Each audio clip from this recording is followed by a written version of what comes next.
In 1880, Fyodor Dostoyevsky completed his final and greatest work, a novel so ambitious it tried to contain everything: faith and doubt, love and hatred, reason and madness, fathers and sons.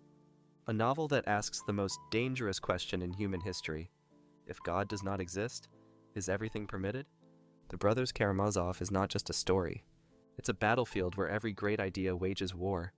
It's a courtroom where human nature itself stands trial. It's a mirror that shows us what we're capable of, both the heights and the depths. Three brothers, one father, one murder, and behind it all, the eternal question that haunts every generation: what gives life meaning when the heavens are silent?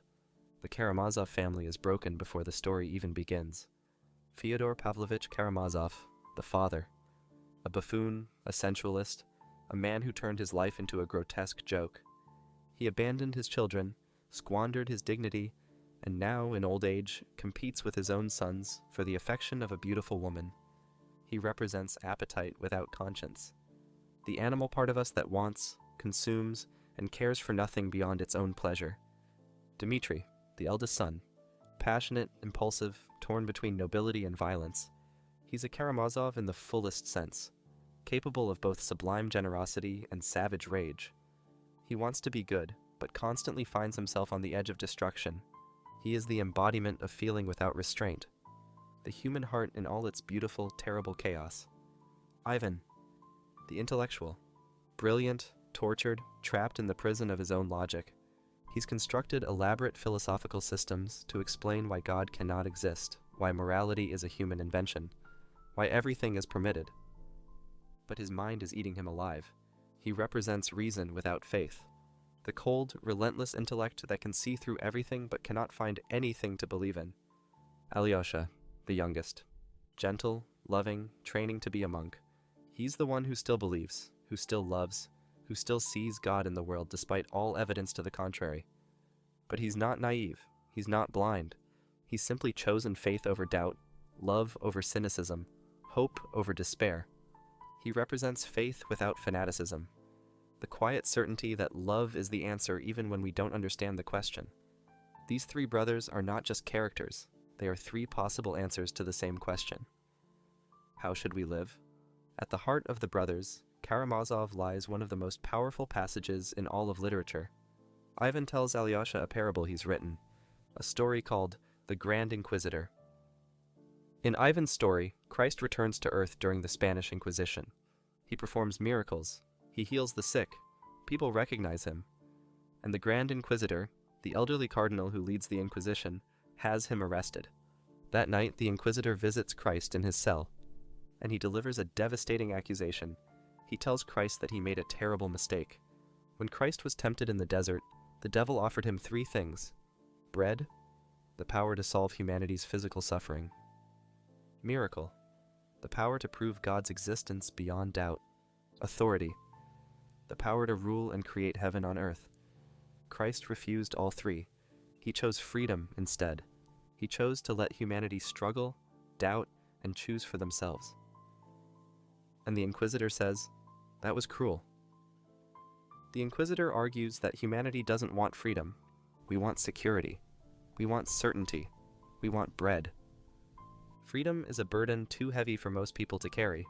The responsibility of choice crushes us. The absence of proof torments us.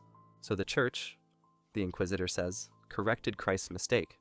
They gave people miracle, mystery, and authority. They took away the terrible freedom Christ offered, and replaced it with the comfort of obedience.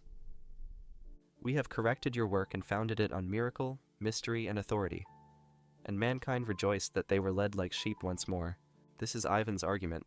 This is his rebellion against God. Not that God doesn't exist, but that even if he does, he's guilty of creating a world with too much suffering, too much freedom, too much uncertainty. The question Ivan poses is this: is freedom worth the price of suffering? But Ivan goes further. He tells Alyosha about the suffering of innocent children, stories he's collected of abuse, cruelty, senseless pain inflicted on the helpless. And he asks Alyosha a question that has no comfortable answer. Even if, at the end of time, everything is reconciled, if heaven is real and all suffering is redeemed, would it be worth it if it required even one innocent child to suffer? Ivan says no. He says he would rather there be no God, no heaven, no eternal harmony, than live in a universe where a child's tears are the price of admission to paradise. I don't want harmony. I don't want it, out of love for mankind. I want to remain with unrequited suffering. This is not atheism born of ignorance. This is rebellion born of compassion. Ivan doesn't reject God because he can't believe. He rejects God because he can't forgive. And Dostoevsky doesn't dismiss this argument. He lets it stand, in all its power, without easy refutation. Because he knows, as we know, that this question is real. That suffering is real. That the silence of heaven in the face of innocent pain is unbearable. And then, the father is murdered. Fyodor Pavlovich is found dead, his skull smashed in, his money stolen. Dmitri is arrested. The evidence against him is overwhelming. He was heard threatening his father. He needed money desperately. He was covered in blood that night. But did he do it? Here's where Dostoevsky reveals his darkest insight. The murder is almost irrelevant. Because morally, spiritually, all three brothers killed their father. Dmitri wanted him dead out of rage and desperation. Ivan wished him dead with his philosophy that everything is permitted. Even Alyosha, in some buried part of himself, felt relief at the thought of freedom from this grotesque man. The actual murderer is Smerdyakov, the illegitimate fourth brother, a servant. But Smerdyakov is just the hand that acted. The weapon was forged by Ivan's ideas. The motive was inherited from Dmitri's passion. Everyone is responsible for everyone else, and for everything. After the murder, Ivan begins to unravel. His brilliant mind, which held the whole world in contempt, starts to fracture. And one night, the devil appears to him. Not a grand, terrifying demon, but a shabby, middle-class gentleman. Polite, ironic, familiar. The devil doesn't argue with Ivan. He agrees with him. He confirms everything Ivan believes, that morality is invented, that God is a human projection, that nothing has ultimate meaning. And Ivan realizes, with horror, his philosophy, when fully realized, looks like the devil himself. This is Dostoevsky's genius. He doesn't defeat Ivan's arguments through logic. He shows what it feels like to truly believe them, to believe that nothing matters, to believe that there is no love, only biology, to believe that conscience is just conditioning, to believe that your dead brother is truly, finally, forever gone. And Ivan cannot bear it. His mind, which could construct elaborate philosophical systems, cannot construct a reason to keep living. Throughout the novel, while Ivan builds his case against God, Alyosha simply loves. He doesn't argue, he doesn't preach, he listens, he serves, he forgives. His spiritual father, the elder Zosima, taught him something that Ivan's intellect could never grasp. That love is not an idea to be understood, but an action to be performed. Love in action is a harsh and dreadful thing compared to love in dreams. Zosima says that we are all responsible for everyone, that we are all guilty for everything, not because we are bad, but because we are connected. The suffering of one is the suffering of all. The sin of one is the sin of all, and the love of one can be the salvation of all.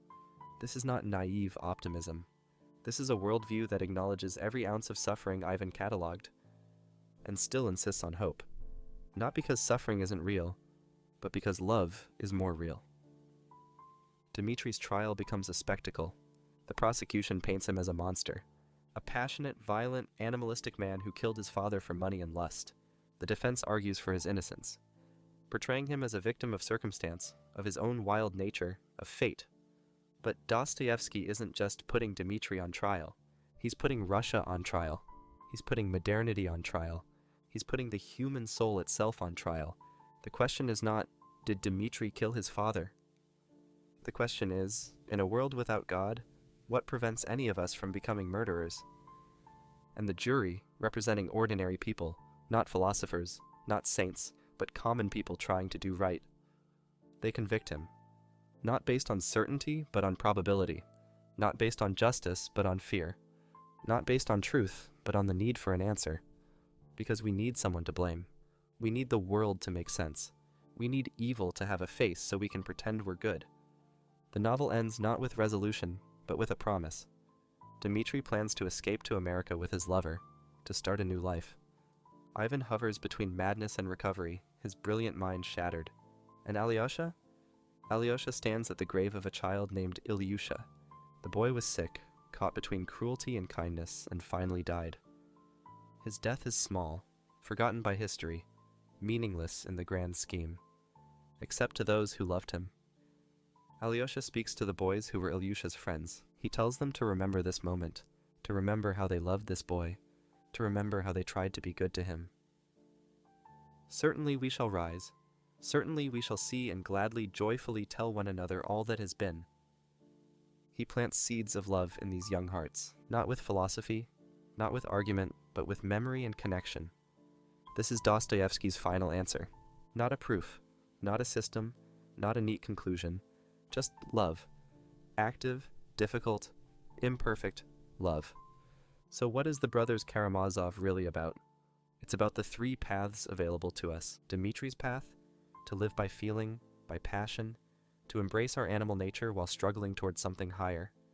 Ivan's path, to live by reason, by analysis, to see clearly the horror of existence and rebel against it. Alyosha's path, to live by faith, by love, to acknowledge suffering and still choose hope. Dostoevsky doesn't tell us which path is right. He shows us that Dimitri's passion leads to destruction. He shows us that Ivan's reason leads to madness. He shows us that even Alyosha's faith is tested, broken, rebuilt. There is no easy answer, but there is a choice. And here's why the Brothers Karamazov feels like it was written yesterday. We are still fighting the same battle. We still struggle between faith and reason, passion and logic, meaning and nihilism. We still ask, if there is no God, no ultimate authority, no cosmic justice, what prevents us from doing whatever we want? And we still discover what Ivan discovered, that everything is permitted sounds like freedom, but feels like hell. We live in an age that has largely accepted Ivan's premise. We've killed God, as Nietzsche said.